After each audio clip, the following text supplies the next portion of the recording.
Bonjour, bienvenue à un webinaire du Regroupement québécois des maladies orphelines, le premier webinaire de notre saison automne 2021. Le sujet est « Comment participer à la recherche sur votre maladie rare ». Je suis Gaëlle Ouellette, présidente et directrice scientifique du RQMO et je vais présenter avec aussi Mme Laïla Tidadini, qui est la coordonnatrice des activités scientifiques. Donc, comme introduction, vous pouvez participer à de la recherche sur votre maladie rare sans nécessairement attendre après des chercheurs. Puis vous pourriez même le faire maintenant. Traditionnellement, comment ça se passe? C'est un médecin ou un clinicien chercheur ou un chercheur va vous recruter pour son projet de recherche. Vous demandez peut-être même lors d'une consultation de joindre un projet de recherche ou vous êtes sollicité d'une façon ou d'une autre par courriel, par un recrutement. Nous, on annonce des recrutements de projets académiques, par exemple. Mais ce dont on veut parler aujourd'hui, c'est plus la recherche qu'on appelle en anglais « do it yourself ». La recherche faite par soi-même, c'est-à-dire de la recherche qui est lancée par des associations de patients, souvent des associations de maladies rares, soit des sondages ou des registres, où vous pouvez participer vous-même sur Internet via cette association-là ou inscrire vos propres données cliniques dans un registre de patients. Et ces données-là servent à la recherche. Les chercheurs peuvent les consulter et ça apporte plus de données pour la maladie rare. Parce que c'est difficile dans le domaine des maladies rares, vous le savez, il y a environ 8000 maladies rares. Donc, est-ce qu'on fait vraiment de la recherche sur votre maladie rare? Combien on fait de recherche? Est-ce qu'elle a beaucoup d'attention à travers les 8000 maladies rares? Donc, c'est difficile là, pour les chercheurs à travers le monde de travailler sur toutes ces maladies rares. L'autre chose, c'est souvent, nous, on nous demande, est-ce qu'il y a de la recherche qui se fait au Québec ou ailleurs au Canada? Bien, en fait, oui, il y en a de la recherche sur des maladies rares au Québec, au Canada, mais il faut voir aussi qu'on est un grand pays peu populeux. Donc, il n'y a pas de la recherche sur toutes les maladies rares et en plus, le nombre de personnes atteintes est pas mal moindre qu'un pays, par exemple, comme la France, où il y en a 60 millions de personnes, ou nos voisins aux États-Unis, où il y a 300 millions de personnes, ou toute l'Europe, qui font de la recherche en collaboration. Donc, il y a plus de recherche ailleurs sur certaines maladies rares ou sur les maladies rares en général. Donc, étant donné le nombre de maladies rares et le peu de personnes, bien, la recherche doit être internationale. Donc, il y a des associations de patients, puis même certains instituts de recherche qui offrent justement, font des registres de maladies rares auxquels vous pouvez participer. Comme je disais, vous pouvez y mettre vos données vous-même ou vous inscrire pour de la recherche là, future. Et même pour des personnes qui n'ont pas de diagnostic, il existe de tels registres. Donc, au lieu d'attendre qu'un clinicien ou un groupe de recherche fasse un registre pour votre maladie, et souvent dans la recherche académique, ces registres-là, c'est les professionnels de la santé qui doivent entrer les données, par exemple les données de votre dossier. Bien, il est possible pour vous, pour certaines maladies, de participer tout de suite ou pour toutes les maladies rares, vous inscrire pour de la recherche possible, future, sur votre maladie. Donc, c'est ce qu'on veut vous parler plus en détail aujourd'hui. Avant, je voudrais vous présenter un peu le RQMO pour ceux qui ne connaissent pas. Donc, on a près de 30 associations membres, évidemment plusieurs personnes atteintes de maladies rares ou des proches aidants qui n'ont pas d'association. On existe depuis 2010 Et notre mission, c'est essentiellement un service d'information et de soutien. C'est notre centre IRAR. Donc, n'importe qui peut nous appeler ou nous écrire sur n'importe quelle maladie rare. Et on a un service gratuit, bilingue, offert par une professionnelle pour répondre à toutes vos questions, que ce soit de l'information, du soutien, des références de toutes sortes d'aides, mais beaucoup d'informations sur la maladie, que ce soit des documents officiels, que ce soit des cliniques expertes et des projets de recherche, des essais cliniques, des médicaments en développement, etc. Un autre objet de notre mission, c'est de diffuser de l'information sur les maladies rares, leurs problématiques, les enjeux. On fait beaucoup ça via notre page Facebook, entre autres. Sensibiliser le public et le milieu médical aux maladies rares et orphelines et aussi favoriser les échanges entre les patients, proches aidants, puis les chercheurs. C'est ce point-là dont on va parler davantage aujourd'hui.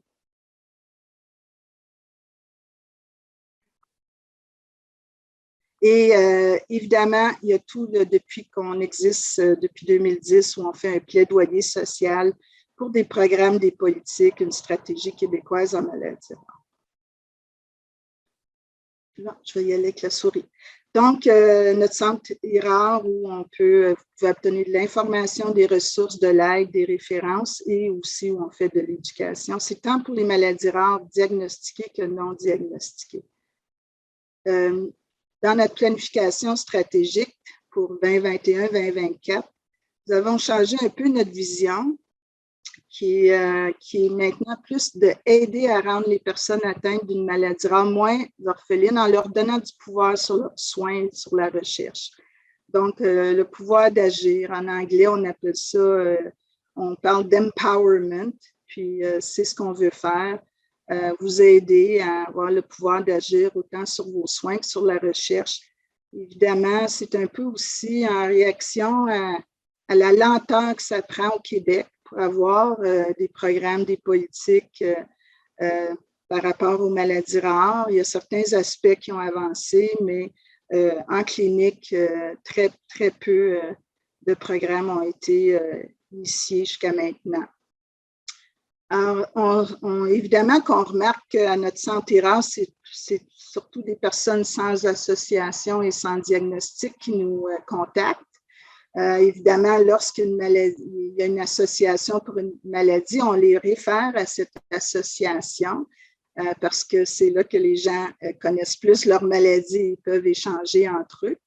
Mais nous, évidemment qu'il y a beaucoup plus de personnes sans association, donc on veut les aider davantage. Donc, on commence un nouveau programme où on va aider des groupes de patients sans association et puis le groupe aussi sans diagnostic où on va faire des cafés rencontres, on va faire des sondages besoins et priorités, on va leur organiser des webinaires éducatifs. On va les soutenir, les héberger sur notre nouveau site web qui s'en vient. On peut aussi les aider par rapport au traitement, entre autres participer aux évaluations pour les remboursements. Mais quelque chose qu'on veut évidemment parler plus aujourd'hui, c'est la question de comment vous aider à participer à la recherche, particulièrement des registres. Donc, il y a la recherche, évidemment, il y a le traditionnel académique, mais on veut vous parler aujourd'hui de la recherche qui est initiée par les patients, gérée par les patients, proches aidants, des associations. L'académique, c'est pas, je veux juste être clair que le RQMO n'a rien contre la recherche en académique, ça doit il doit y en avoir. J'ai travaillé en recherche, évidemment que c'est important, la rigueur, les méthodes scientifiques, etc. Donc, c'est très important que ça existe encore et que ça se maintienne. On ne parle pas contre cette recherche-là. Mais le modèle traditionnel, évidemment, c'est des chercheurs qui décident, qui planifient le projet de recherche. les patients sont des participants, des sujets de recherche. Et les résultats sont publiés dans la littérature scientifique, ce qui arrive vraiment aux oreilles des participants. Bon, c'est la méthode traditionnelle, mais évidemment, c'est en train de changer et je vais vous parler aussi des changements qu'il y a maintenant dans la recherche académique. Mais avant, je reviens à notre infographie. Faire de la recherche traditionnelle, ça prend du temps. Il y a toute la conception du projet, des demandes de fonds, trouver de l'argent. Évidemment que s'il n'y a pas de financement, souvent les projets ne se font pas. Révision par un comité d'éthique, ensuite la réalisation du projet, la publication dans la littérature scientifique. Tout ça prend beaucoup de temps, ça peut prendre des années. Et aussi, il y a des sujets à la mode ou hot en recherche. Et souvent, c'est plus difficile de trouver des fonds pour travailler sur des sujets qui sont moins à la mode. Et puis, évidemment, il y a cette difficulté-là avec les maladies rares, puisque ça ne concerne pas des grandes populations, puisqu'il y en a beaucoup. C'est difficile souvent de trouver du financement. Il y a des chercheurs qui ont même fait des recherches là-dessus. Moi, j'ai assisté à des présentations de chercheurs qui ont vraiment montré comment, lorsqu'il y a un sujet à la mode, le financement va beaucoup à ce sujet-là. Un exemple, c'est il y a quelques années, le gène P53 impliqué dans les mécanismes de cancer, impliqué dans beaucoup de types de cancers, un chercheur a dénombré à travers les années combien de publications, combien d'intérêt pour ce gène comparé à d'autres gènes qu'on considérait moins importants, mais quand même importants pour d'autres maladies ou même le cancer aussi. Donc, c'est sûr que c'est une difficulté dans les maladies rares par rapport ce qui est compréhensible aussi, par rapport aux maladies communes qui implique beaucoup plus de personnes dans la population. Il faut qu'il y ait de la recherche, évidemment, cancer, diabète, Alzheimer, etc. On constate aussi qu'il y a un manque de diversité chez les participants en recherche selon le sexe, la race, le statut socio-économique. Je ne sais pas si vous le voyez ces jours-ci, mais partout, on parle d'inclusion, de diversité. Et il y a beaucoup de conversations actuellement en sciences, en recherche médicale par rapport à ça aussi. Parce que souvent, la recherche traditionnelle, les femmes étaient délaissées dans des essais cliniques ou dans la recherche clinique ou des personnes d'autres ethnies que les Blancs et aussi le statut socio-économique, évidemment, qui peut venir jouer. Des fois, des personnes moins éduquées sont moins participantes.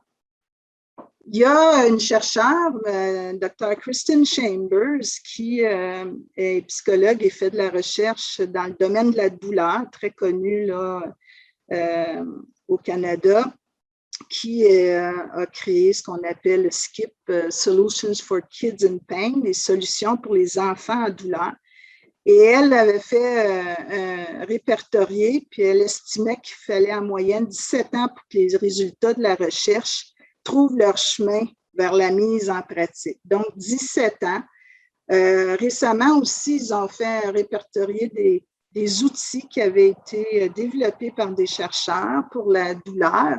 Et souvent, ces outils-là n'arrivent pas au chevet des patients.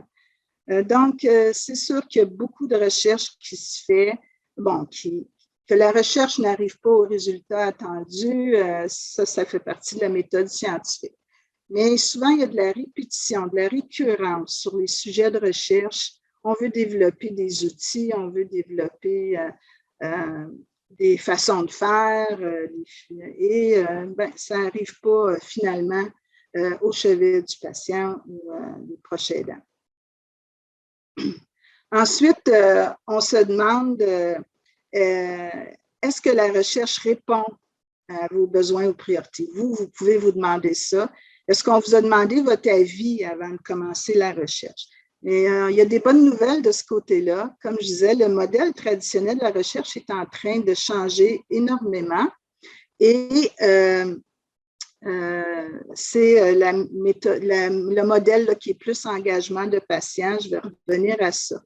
Mais je vais juste vous donner un exemple là, que nous, on a vécu au Regroupement québécois des maladies orphelines. On a fait un sondage de besoins et priorités pour une sous-population de personnes qui nous contactent beaucoup. C'est les personnes qui soupçonnent ou ont le syndrome d'Ehlers-Danlos. C'est vraiment la maladie pour laquelle on nous contacte le plus parce que partout à travers le monde maintenant, qu'il y a eu de la sensibilisation à propos de cette maladie, on voit que la fréquence est beaucoup plus élevée qu'on l'estimait auparavant. Donc, et au Canada, on était très en retard sur d'autres pays où on n'avait pas de clinique, de service, une maladie qui est beaucoup négligée, pas très reconnue, connue et négligée. Donc, on a fait, il y a quelques années, un sondage auprès des personnes atteintes et des parents d'enfants atteints. Et on l'a fait nous-mêmes, in-house, SurveyMonkey. Et on a eu une bonne réponse, là, près de 300 personnes. On l'a fait en anglais, en français, en collaboration avec le ILC Foundation. Donc, aussi, pas juste au Québec, mais dans d'autres provinces du Canada. Et voici les résultats de ce sondage. Ce que les personnes ont le plus rapporté, c'est la question de leur douleur chronique, la question de la fatigue, le manque de sensibilisation par rapport à cette maladie-là dans la population, dans le milieu médical, le manque de compréhension dans le milieu médical et aussi dans leur entourage et le manque de connaissances dans le milieu médical par rapport à cette maladie-là. Très peu de médecins la connaissent vraiment ou la connaissent comme elle est aujourd'hui et non comme ils l'ont appris dans leurs études il y a longtemps. Et malheureusement, à cause de tous ces manques-là, il n'y a évidemment pas de soins appropriés souvent. Et là, c'est ce que c'était la parole là, des patients, des proches aidants. En quatrième, c'était les problèmes articulaires, donc les problèmes musculo-squelettiques. Et en cinquième, il y avait, il rapportait les désordres gastro-intestinaux puis les symptômes orthostatiques qui venaient avec ce syndrome. Donc, pour eux, peut-être des médecins auraient pensé que c'est les problèmes musculo-squelettiques qui auraient été leur problème principal, étant donné que c'est une maladie du tissu conjonctif qui affecte les jointures. Mais leur priorité à eux, c'était comment gérer et vivre avec la douleur et la fatigue qui étaient en 1 et 2. Et donc, c'est ce que je voulais aussi rapporter en lien avec ce sondage, c'est que je l'ai présenté dans une conférence scientifique sur ces maladies-là. Et puis, en disant, en ouverture de ma présentation, que c'était un sondage in-house, SurveyMonkey, qu'on avait fait et que c'était le premier du genre qui avait été fait au Canada, selon nous. Et je disais, ben ça, c'est la parole des patients, puis peut-être vous pouvez en tenir compte. Bon.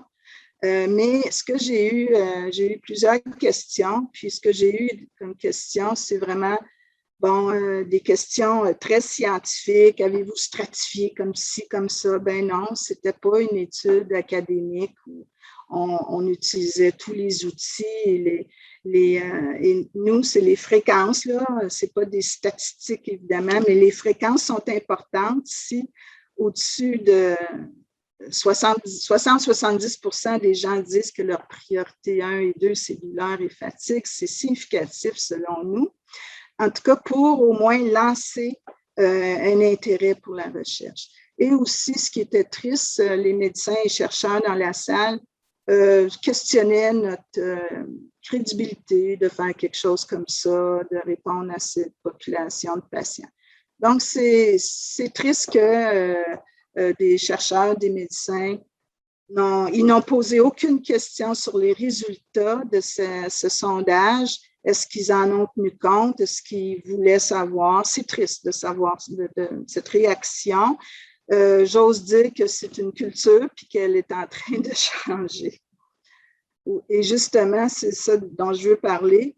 Le modèle engagement de patient, c'est de plus en plus maintenant populaire, à la mode, et c'est bienvenu d'inclure les patients dans la planification de la recherche. Par exemple, la recherche axée sur les patients, je vais vous donner la définition dans la prochaine diapo. On a des programmes de patients partenaires. Nous, on souhaite aussi qu'on instaure quelque chose qu'on appelle les associations partenaires parce qu'évidemment, on regroupe un bon nombre de patients, on est sur le terrain, on a des connaissances, on fait ses sondages, etc.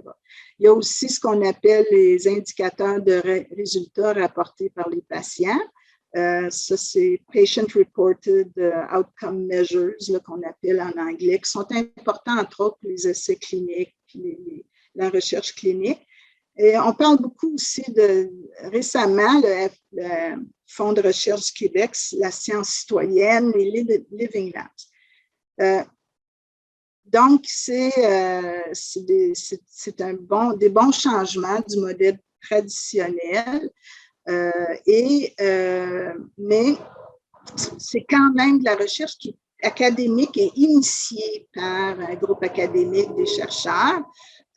Comme je le disais, il en faut de cette recherche-là et puis on est bien content que ça prend une tournure qui est un peu plus, qui engage plus les patients. D'ailleurs, la définition que j'aime beaucoup propager des Instituts de recherche Santé Canada, c'est leur programme de stratégie de recherche axé sur le patient. Ben, c'est la définition pour eux, c'est que les patients, les soignants, les proches aidants, les familles sont vraiment partenaires dans le processus de recherche. Puis, cet engagement aide à garantir des études qui sont axées sur les priorités établies par les patients et qui débouchent sur de meilleurs résultats pour eux. C'est une très bonne définition de la recherche axée sur le patient et qui devrait peut-être être maintenant le modèle partout pour la recherche. La RQMO a été sollicitée pour des projets où c'est la philosophie maintenant. Mais qu'est-ce que la recherche par les patients, les associations de patients? Donc, de plus en plus, on a ce type de recherche. C'est été beaucoup initié, entre autres, aux États-Unis. C'est de la recherche on peut dire qu'un sondage comme nous, on a initié pour les syndromes Ehlers-Danlos, c'est un type de recherche comme ça. Bon, on dit mot recherche, mais comme on le dit, ce n'est pas de la recherche académique, mais ça apporte des résultats. Ça n'a pas nécessairement, selon toute la méthode scientifique, la rigueur, mais c'est pour aller chercher la voix des patients et ça peut avoir de la valeur, évidemment. On parle, entre autres, aussi de do-it-yourself science, faites-le vous-même. S'il y a des organismes qui utilisent cette expression-là. Donc, souvent, ça va être des sondages, comme j'en ai parlé, sur différents sujets, préoccupations que l'association voit là, par rapport à les patients qui sont membres, ou des registres. On parle, les registres, Mme Laïla Tidadini, qui est là, va en parler particulièrement là, tantôt. Mais donc, au RQMO, on parle de la démocratisation de la recherche. Par les registres, entre autres, les registres de patients ou de proches aidants.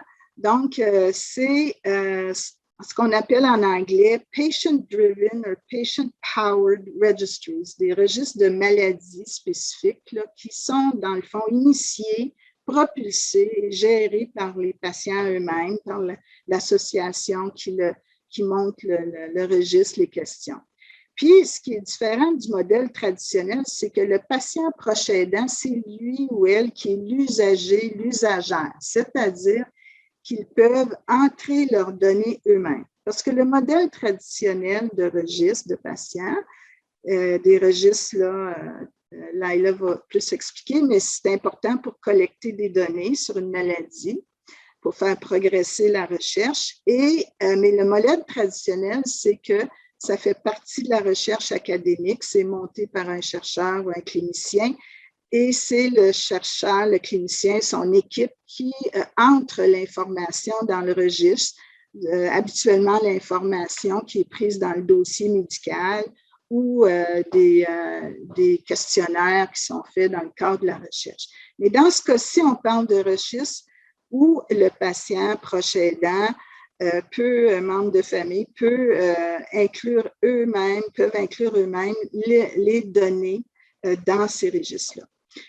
Ça a été beaucoup initié aux États-Unis, comme je disais, par le National Organization for Rare Disorders. Il y a Genetic Alliance qui prône beaucoup l'engagement des patients dans leur propre recherche et dans leurs soins. Et il y a un nouveau venu qui est un organisme à but non lucratif aussi, RareX, qui aide les patients à initier des registres comme ça. C'est des registres qui sont faits en collaboration avec le NIH et la FDA, le National Institute of Health, les instituts de recherche en santé aux États-Unis, puis le Food and Drug Administration qui gère toute la question des médicaments aux États-Unis. Donc, ils ont travaillé en lien avec les associations pour développer des plateformes dans le but aussi d'uniformiser les données. Au lieu de travailler en silo, chacun a son registre différent. On veut que les données soient utiles pour la recherche clinique, on veut qu'elles soient utiles pour l'évaluation des médicaments. Donc, il y a une uniformisation des données. Et aussi, on prend en compte les aspects éthiques, c'est-à-dire les questions de la vie privée puis de la confidentialité de ces données-là. Donc, ces organismes-là, NORD, Genetic Alliance, RareX, en lien avec NIH, FDA, ont accompagné puis ont même trouvé des subventions pour financer des associations intéressées à monter des registres comme ça. Maintenant, cette tendance aussi a été reprise aussi même par des instituts ou des groupes de recherche. Donc, il y a aux États-Unis des instituts, des groupes de recherche qui initient aussi certains registres. Donc, quand je parle de démocratisation de la recherche, c'est cette possibilité pour les patients de participer à de la recherche qui a été initiée par des associations, des regroupements. Donc, la recherche qui est initiée, gérée par leurs semblables eux-mêmes. Donc, nous, on pense qu'il faut outiller les patients et les proches aidants pour leur donner du pouvoir sur leurs soins et sur la recherche, leur donner la parole sur l'état de leurs soins et transférer ces informations, ces données aux professionnels de santé, aux chercheurs puis aux autorités gouvernementales, là, par exemple, qui peuvent servir à la gestion des soins. Donc, c'est dans ce sens-là qu'on dit que ce n'est pas nécessaire d'attendre qu'un chercheur vienne vous chercher. Donc, c'est de la recherche citoyenne ouverte et autogérée dont les résultats pourront être porteurs vraiment de changements réels. On ne veut pas laisser les résultats là, mais qu'ils fassent des changements. Donc, donner le pouvoir d'agir. Donc, je vais donner la parole à Mme Tidadini, Leila Tidadini, qui est coordonnatrice des activités scientifiques chez nous. Et elle va vous expliquer plus c'est quoi un registre de patients. Et je vais revenir à la fin pour conclure et vous permettre de nous poser des questions ou faire des commentaires. Alors, je vais arrêter mon partage et je vais laisser à Leila partager. Merci Gaëlle, merci beaucoup. Je vais juste partager ma présentation avec vous.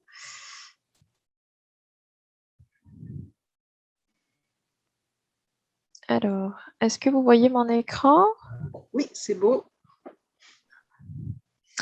Alors, bonjour à tous. Je suis ravie d'être aujourd'hui parmi vous. Donc, je suis Leïla Tidadini. Donc, je viens d'intégrer le RQMO en tant que coordinatrice des activités scientifiques. Et je suis ravie aujourd'hui d'être parmi vous pour ce thème de webinaire. Donc, il y a une question peut-être que vous pouvez vous poser ici. C'est que qu'est-ce qu'un registre de patients? Donc, on a essayé un peu de faire le tri entre toutes ces informations que vous avez eues tout au long et que vous aurez tout au long de ce webinaire. Donc, pour simplifier, un registre de patients, c'est tout simplement une base de données qui est centralisée, qui collecte toutes les informations médicales sur une communauté de patients qui sont atteints d'une pathologie donnée, donc d'une maladie donnée. Donc, qu'est-ce qu'on pourrait éventuellement collecter à travers un registre de patients? Il y a des informations qui peuvent être, qui concerneraient les antécédents cliniques. Il y a des informations qui peuvent concerner les soins médicaux. On peut récolter des informations sur la génétique, sur le diagnostic, les données démographiques pour connaître exactement combien de patients existent par rapport à une pathologie, par rapport à une maladie donnée. Donc, connaître aussi des informations sur le suivi médical, sur les habitudes de vie, et puis aussi sur les obstacles ou les besoins que certains malades auraient. Donc, finalement, un registre de patients, il inclut des données de toute personne vivant avec une maladie. Donc, ce sont des patients qui peuvent être traités avec un médicament, plusieurs médicaments, ou qui peuvent tout simplement ne pas être traités du tout. Donc, un registre de patients, il permet d'avoir une compréhension très large de la progression de la maladie. Donc, vous me direz, quels sont les intérêts d'un registre de patients? Qu'est-ce qui fait que ça a de l'intérêt pour vous? Un registre de patients, c'est un registre qui permet surtout, qui est très utile, surtout pour les maladies rares, car nous avons très peu d'informations sur de nombreuses maladies. Donc, il aide la recherche fondamentale et la recherche clinique. Et puis, ça nous permet aussi de fournir des informations précieuses pour les médecins, pour les scientifiques, pour essayer de développer de nouveaux traitements.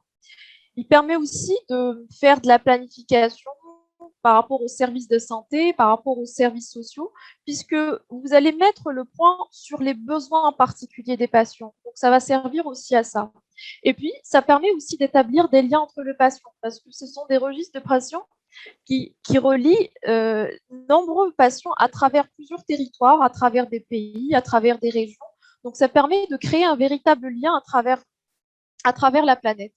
Et puis, ça permet aussi de soutenir le recrutement de patients pour les essais cliniques parce que il y a en fait, les patients eux-mêmes permettent aussi aux entreprises, aux industries pharma de mieux comprendre l'histoire de la maladie. Donc, aussi, ce qu'on pourrait aussi dire, excusez-moi, quel est le rôle en fait des patients par rapport à l'élaboration d'un registre? Un registre doit être façonné par les patients parce qu'il permet de collecter les informations les plus pertinentes et les plus utiles. Ils peuvent apporter une contribution significative à l'élaboration et à la réussite du patient parce qu'ils sont eux-mêmes concernés. Donc, ce sont les mieux placés pour communiquer avec les patients et aussi de véhiculer l'intérêt pour participer à ce type de registre. Ça permet aussi de contribuer au financement du registre, puisqu'on peut faire des appels dedans, des actions pour faire des collectes dedans. Et puis, ils peuvent aussi jouer surtout un rôle important dans la gouvernance, puisqu'on peut avoir des représentants ou on peut désigner des représentants pour des comités de pilotage, des groupes de travail, de projets scientifiques. Donc, au sein du RQMO, nous avons pu répertorier jusqu'à l'heure actuelle 72 registres qui sont tous spécifiques, donc qui portent le nom d'une maladie en particulier.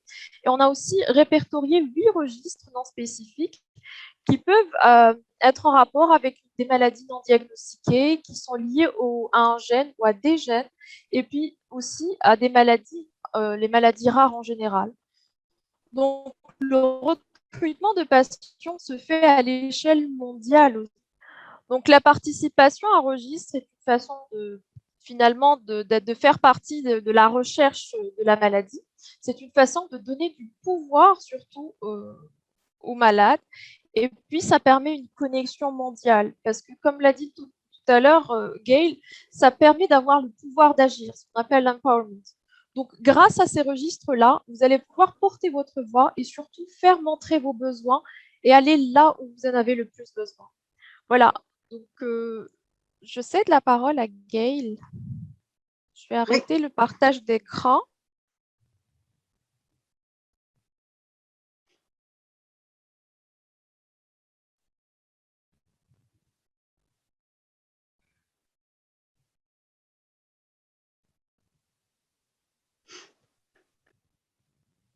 Tu vois Stop Share, c'est soit en haut ou en bas. Oui. J'arrive pas à le retrouver, justement. Oui. Des fois, le menu disparaît des fois. Oui, j'essaie de trouver là. Jouer avec la souris. Mais peut-être que je peux quand même... Je vais mettre en pause parce que c'est tout ce que j'ai comme... OK. OK, moi, je peux arrêter. Ah, bon. c'est bon, j'ai arrêté. C'est bon. OK. Donc, je vais retourner à ma présentation.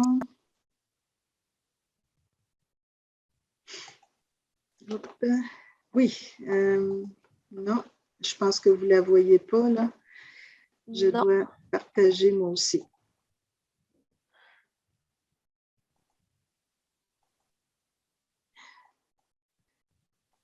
Share, voilà. Et en espérant que je peux avoir le plein écran. Paramètres d'affichage, je pense. Oui. Comme tout à l'heure. J'essaie d'éliminer, de trouver ce... Moi aussi, j'ai de la difficulté, les menus. Pourquoi ça change à chaque fois qu'on fait un webinaire? Je ne comprends pas. Essayez juste paramètres d'affichage. Oui, mais c'est parce que je ne le vois pas, moi. Ah, OK. Je pense que je peux bouger le menu. Ah là là là là, désolée. Alors, voilà. Donc, je vais continuer. Donc, juste pour continuer un peu aussi sur la question des registres, je voulais dire plutôt une petite anecdote. J'étais dans une grosse conférence sur les maladies rares aux États-Unis, sur les maladies rares puis les médicaments orphelins. Et dans un atelier, il y avait l'association américaine du syndrome de Phelan-McDermid, qui est un syndrome là, basé sur une anomalie chromosomique. Et l'association présentait leur registre, puis ils racontaient que lorsqu'ils avaient commencé leur registre, puis ils en parlaient à des médecins et des chercheurs, les médecins et les chercheurs ne prenaient pas ça très au sérieux parce qu'ils disaient, bien évidemment, il va y avoir n'importe quoi comme données dans ces registres-là, parce que c'est les patients eux-mêmes qui entrent les données, les questions n'ont pas été validées, etc., etc. Puis, après un certain temps où l'association a collecté les données que les gens inscrivaient leurs données cliniques, etc., dans le registre, et puis qui ont montré les données aux chercheurs, tout d'un coup, les chercheurs ont vu la valeur de ces informations, justement parce que, ils découvraient peut-être des symptômes ou des aspects de la maladie qu'ils ne connaissaient pas puis que bon nombre de patients rapportaient, ou ils voyaient les fréquences de certains symptômes. En tout cas, finalement, ils ont trouvé que ils ont changé d'idée et trouvé que c'était valide. Et comme je le disais, depuis ce temps-là, il y a eu beaucoup de développement où maintenant, il y a vraiment des plateformes qui ont été développées pour que ce soit justement un registre bien fait, il y a uniformisation des données. Évidemment, ça peut être développé pour la maladie spécifique, hein, pas toutes les maladies sont semblables. Mais donc, c'est très, très utile là, pour les chercheurs aussi. Donc, je reviens aussi à l'infographie où on disait « Ne vous demandez pas ce que les chercheurs peuvent faire pour vous. Peut-être que vous c'est un slogan qui vous rappelle un slogan dans l'histoire des États-Unis, mais demandez-vous comment vous pouvez participer à la recherche maintenant. Donc, il est possible de trouver des registres, comme disait Laila, il y en a pour certaines, il n'y en a pas encore pour toutes les maladies, mais comment nous, on peut vous aider, c'est qu'on peut justement vous dire s'il y a un registre pour votre maladie rare, le registre du type Patient Driven, là, où vous pouvez entrer vos données. Puis, s'il n'y en a pas, il y a des possibilités de vous inscrire dans un registre qui est différent. Il y a aussi comme définition de registre, il y a celle où ce n'est pas nécessairement qui collecte les données, mais qui collecte au moins vos informations de base, puis la maladie rare, pour que vous soyez recontacté par la suite pour de la recherche ou pour un essai clinique. Ça aussi, ça existe. On pourrait vous aider à vous inscrire à ce genre de registre.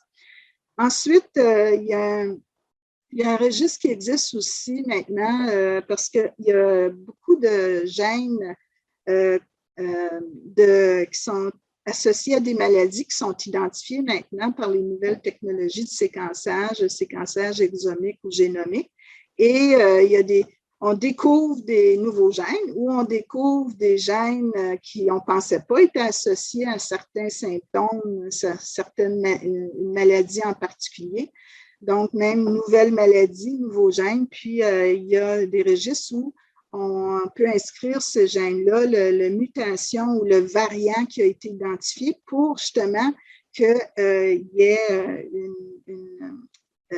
une augmentation de données par rapport à ces nouveaux gènes-là qui peuvent aider à la recherche. Quelque chose que je n'ai pas mentionné plus tôt aussi, c'est que, vous savez, les chercheurs, ils sont spécialisés. Il y a des chercheurs qui découvrent les gènes, il y a des chercheurs qui vont, eux, plus faire de la recherche fondamentale pour savoir ce que ce gène-là fait, la protéine pour laquelle le gène code et qu'est-ce que fait cette protéine-là dans la cellule, qui vont faire des modèles animaux. Donc, vous, là, si un gène a été identifié par un groupe de recherche ici ou ailleurs, ça ne veut pas dire que ce groupe de recherche-là va continuer à travailler sur ce gène-là. D'ailleurs, habituellement, les groupes de recherche en découverte de gènes, et puis on a des très bons groupes comme ça au Québec, au Canada, bien, leur but, c'est d'identifier les gènes. Après, ce n'est pas nécessairement eux, leur laboratoire, qui vont travailler sur ces gènes-là, mais il y a des gens ailleurs dans le monde qui travaillent sur ces gènes. Donc, on peut aussi vous diriger vers des groupes de recherche qui travaillent sur un gène en particulier ou une maladie rare en particulier.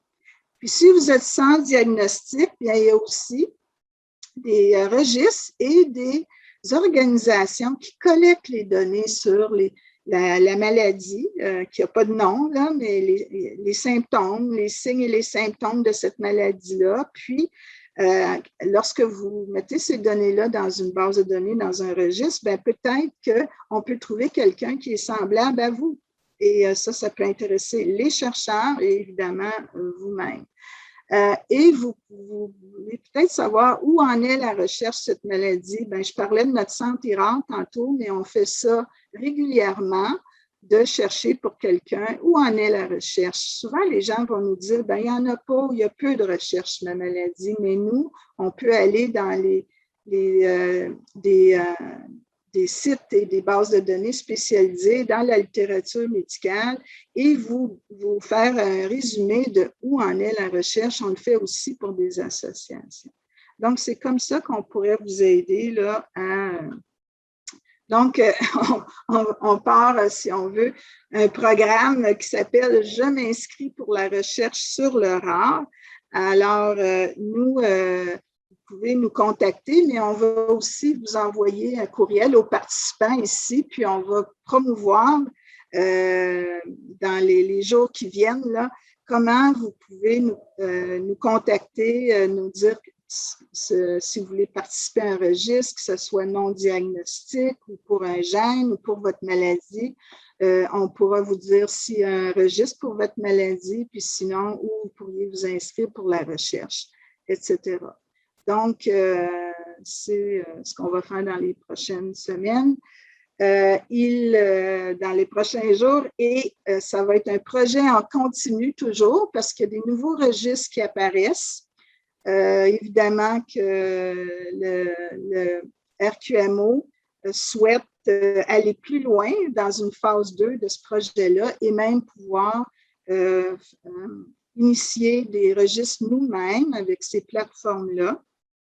C'est quelque chose qui coûte très, très cher quand c'est fait dans l'académique. Et comme je vous dis, ça prend du temps. Puis il y a beaucoup de registres qui ont été créés et qui sont disparus parce qu'il faut du financement pour les garder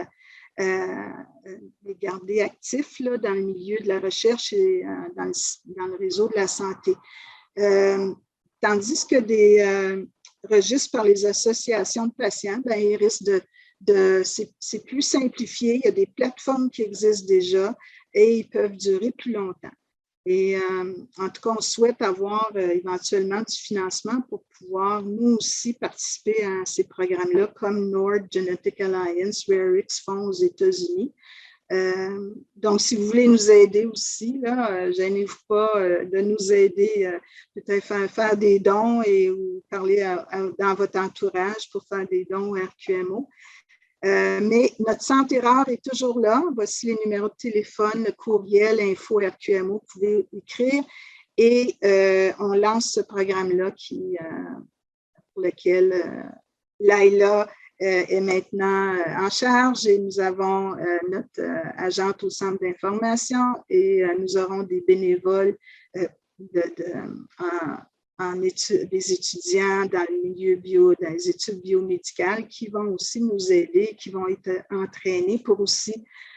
Et on veut vous dire qu'on va, notre souci, évidemment, c'est de protéger s'occuper de la confidentialité, protéger votre vie privée à travers tout ça. Donc, je vous laisse il reste environ presque 15 minutes pour des questions. Alors, je vais regarder les questions. Vous pouvez les écrire dans la partie questions du Zoom. Et je vais regarder quelles questions il y a pour l'instant. Donc, il y a M. Levasseur-Desrosiers. Quels sont les équivalents du NIH, le FDA au Canada, au Québec? Oui, le NIH, c'est le National Institutes of Health. Nous, on a nos instituts de recherche Santé Canada dont j'ai parlé plus tôt. Eux sont c'est vraiment, ils chapeautent là, différents instituts sur différents types de recherche pour toute la recherche là, qui concerne la santé au Canada. Il y a plusieurs instituts, dont l'Institut de génétique. Je ne les connais pas tous, mais bon. C'est un organisme subventionnaire, donc qui subventionne cette recherche-là et la soutient. Donc, la FDA au Canada, c'est Santé Canada. Donc, le Food and Drug Administration, comme Santé Canada, sont ceux qui gèrent la question de l'autorisation des médicaments, qui évaluent si un médicament peut être mis en marché. Donc, FDA aux États-Unis, la Santé Canada fait ça pour tout le Canada. Donc, pour l'autorisation de mise en marché. Je vous dirais que nous, on n'est pas rendu. Le Santé Canada n'est pas très impliqué dans les médicaments orphelins, dans les maladies rares, c'est-à-dire on n'a pas de programme. Oui, ils évaluent les médicaments, ils les autorisent pour la mise en marché, mais il n'y a pas beaucoup de programmes comme il y a au FDA où il y a beaucoup d'implications, d'engagement des patients, où il y a le Orphan Drug Act, la politique de médicaments orphelins qui donne des incitatifs aux compagnies pour développer des médicaments. C'est quelque chose qu'on n'a pas au Canada non plus. Ça existe en Europe et d'autres pays et aux États-Unis. Donc, et puis, nous, ces registres-là, comme je le disais, là, nous, la recherche les maladies rares, on affirme qu'elle ne doit pas être seulement au Canada ou seulement au Québec, étant donné la rareté de ces maladies-là, c'est international, et que vous mettiez vos données dans un registre d'une association qui est basée aux États-Unis, mais qui laisse les patients à l'international mettre vos données. C'est très, très bon pour l'avancement de la recherche, pour les chercheurs qui voudraient, si des chercheurs canadiens voudraient s'y intéresser pour avoir accès, etc. Je passe à la question de Mme Annie Germain. Puisque c'est mondial, est-ce que les registres sont toujours en anglais ou est-ce qu'il y en a qui sont aussi en français? Bien, merci d'avoir posé cette question parce que, en fait, l'une des raisons pour laquelle on initie ce programme-là, on veut vous aider, c'est qu'on a vu qu'il y a des obstacles. Premièrement, l'obstacle qu'on a vu, c'est la peu de connaissances qui semblent, dans la communauté rare au Québec, semble avoir de l'existence de ces registres-là, justement parce que en général, sont initiés aux États-Unis, donc dans des sites d'associations anglophones. Donc, souvent, vous n'êtes pas au courant. Ça, c'était le premier obstacle qu'on a vu. Le deuxième obstacle, c'est effectivement la langue. Il y a quelques registres qui disent qu'ils sont multilingues, mais la plupart sont en anglais. Et d'où notre intention de pas seulement vous aider à trouver ces registres-là, mais même vous accompagner. Donc, c'est quelque chose qu'on a fait une fois ou deux, mais on désire vraiment continuer. C'est si vous avez de la difficulté parce que c'est de l'anglais, bien, on va vous accompagner là-dedans, vous aider à le remplir en étant avec vous lors de votre inscription, de mettre vos données ou trouver une façon, en tout cas, pour que vous puissiez mettre vos données, même si c'est en anglais. L'autre obstacle qu'on a vu, évidemment, c'est la question de l'informatique. Là, pas toutes les personnes sont habiles à l'ordinateur, ou si vous n'avez qu'un téléphone ou un iPad, bon, ça peut être difficile là, de mettre toutes vos données avec un touchscreen avec vos doigts, mais en tout cas, on peut vous aider. On peut faire des séances Zoom avec vous puis vous aider à mettre vos données. Donc, merci pour la question. Ça m'a fait clarifier là, les obstacles qu'on a vus, qui ne sont pas seulement la langue, et c'est pourquoi on veut vous aider. Monsieur Dugas demande s'il y a un registre pour la taxibose. Bon, comme on a dit, il n'y a pas de registre pour toutes les maladies, mais en fait, les maladies neuromusculaires, ça, c'est une bonne nouvelle.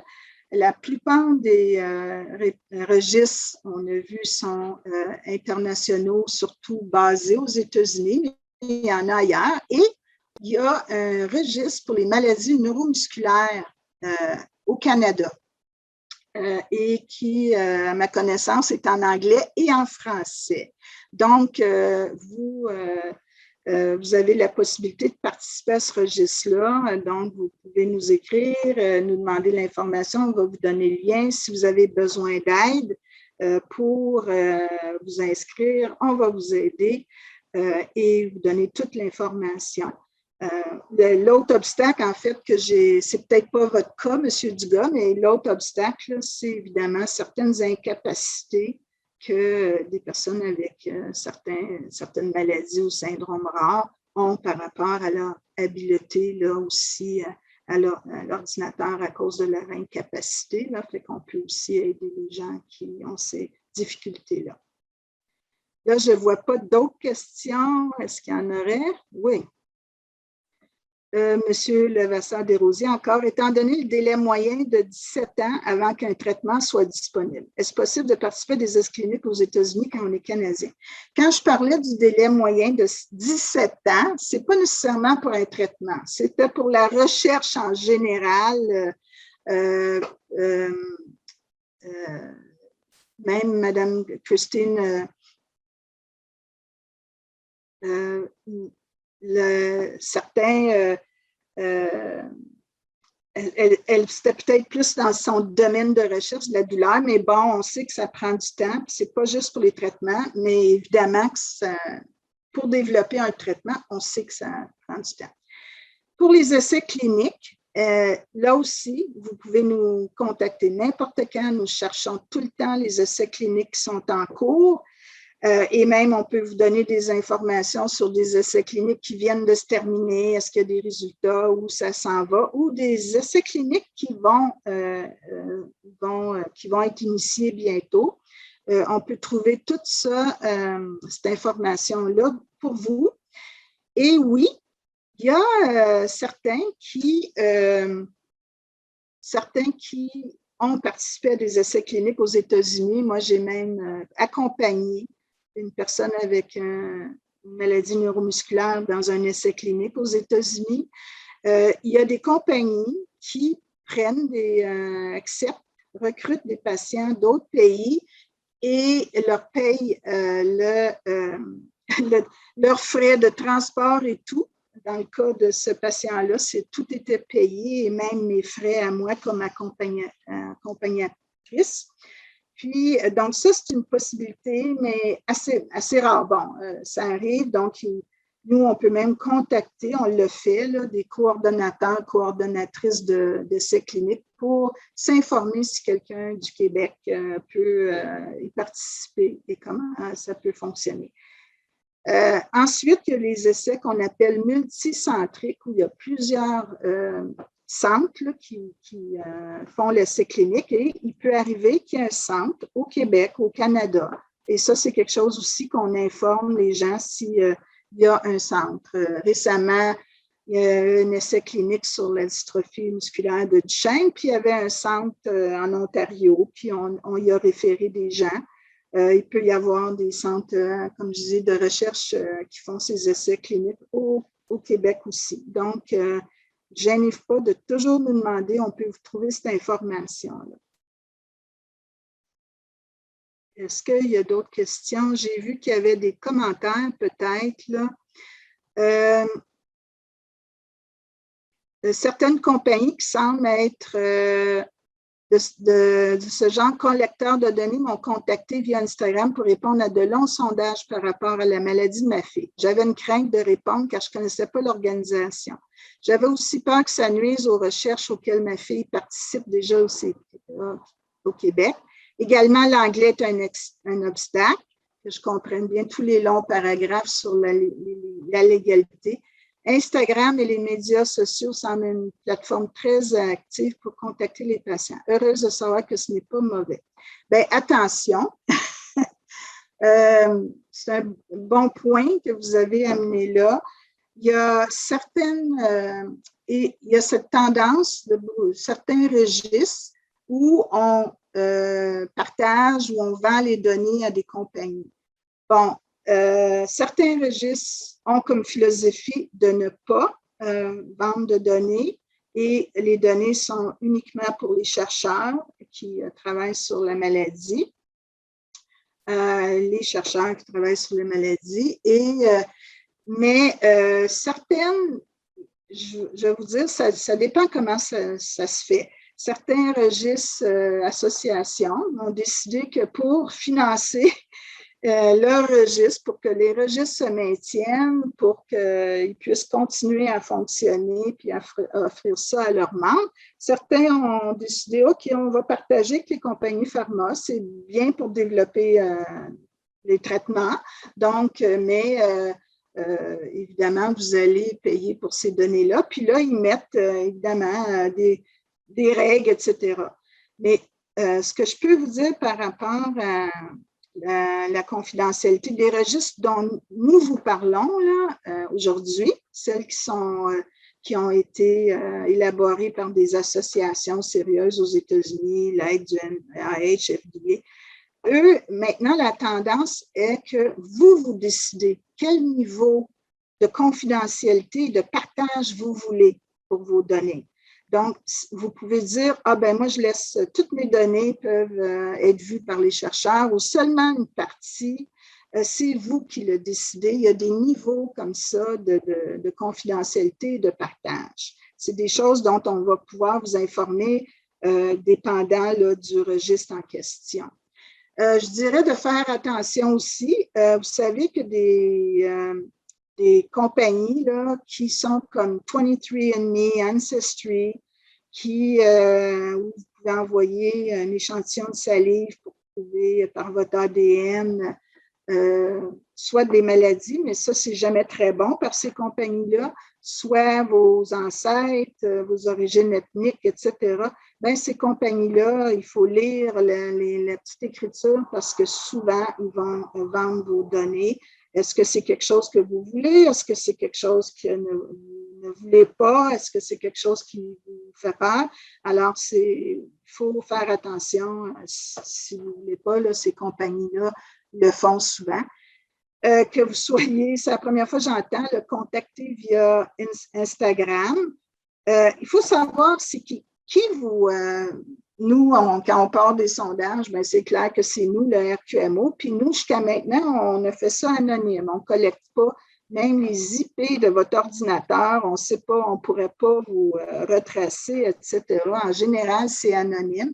Si ça ne l'était pas, bon, il y aurait évidemment, on vous dirait ce qu'on ferait avec les données, comme dans une recherche académique. On veut respecter la confidentialité. Mais l'autre chose, c'est de savoir qui vous contacte là, pour avoir des informations. Est-ce qu'ils vous demandent seulement de l'information, mais vous restez anonyme? Est-ce qu'ils ont toutes vos informations démographiques? En tout cas, c'est à vous de voir ça. Mais c'est sûr que là, maintenant, avec les médias sociaux, il y a de tout. Est-ce qu'il y a d'autres questions? On est rendu à 13h01. J'ai trouvé les questions très intéressantes. Pour toute toute information sur votre maladie en particulier, et comme on le disait, même s'il n'y a pas de registre sur votre maladie, il y a une possibilité de vous inscrire quelque part pour de la recherche future ou vous faire contacter, mais nous, on peut vous donner pour chacun de ces types de registres-là, c'est qu'est-ce qu'ils veulent, comment ils l'utilisent, vous donner l'information avant de vous embarquer. Et en plus, on peut faire des sessions, le Zoom privé, là, pour vous aider à comprendre c'est quoi ces registres-là et vous inscrire si vous le voulez. Alors, n'hésitez pas à nous écrire, puis nous, on va vous donner de l'information dans les prochains jours aussi. Merci d'avoir été là aujourd'hui. Au revoir. Et merci à Laïla qui a aussi travaillé et pour la présentation sur les registres. Merci à tout le monde pour votre présence. Au revoir.